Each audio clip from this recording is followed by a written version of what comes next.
people jump straight into the social and not really looking at their why or the purpose behind it. So one of the first sessions I have with people when we look at that brand strategy is, what exactly do you want your audience to feel, and how do you want to be remembered by them when it's that buying process, that onboarding, leaving a shop, all those things. I think that's the feeling is the most important thing. I'm so glad you said that, because I've been doing branding for several years, and I try to explain to them that your brand is not your logo. It's not the fact that you have this Pantone colour and you use this font in your headings and how important that is.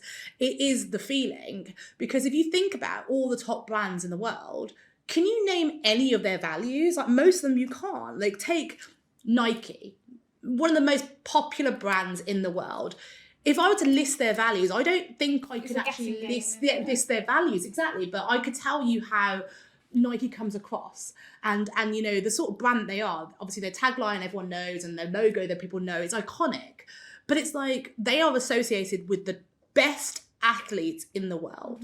So it's like they are clearly associated with quality and high performance and the absolute skill, kudos, but determination, grit, like hard work, all of that is quite clear in who the Nike ambassadors are. Same as like Apple. Everyone loves Apple, and the amount of times that people go, I want a website like Apple, and it's just ridiculous. And again, we know think different, but again, how many people can relay their values?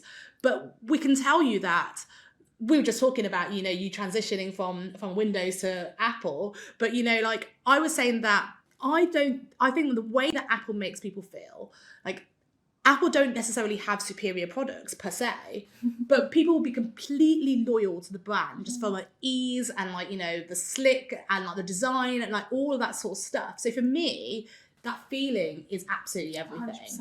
And how do you create that though is a different thing. And I think that's why you have to be so authentic. And I think there's one thing with a company, but then what about the people that you work with? Because I feel like a lot of people listening to this are going to be people who are thinking about their personal brand.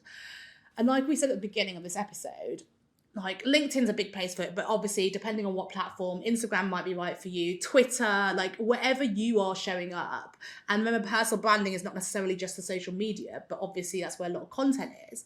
Like how can an individual show their values without being like, I am brave, I am authentic, and like, all that sort of stuff? So it's really interesting you say that. I actually put a post the other day, and the hook was, I'm doing this business thing wrong. And I know I'm not doing this business thing wrong, but it was a little bit of a quirky clickbait hook, because I am doing business different to a lot of what the business gurus, especially top creators who are business coaches out there, are suggesting and giving that unsolicited advice through their listicles and videos and YouTube videos.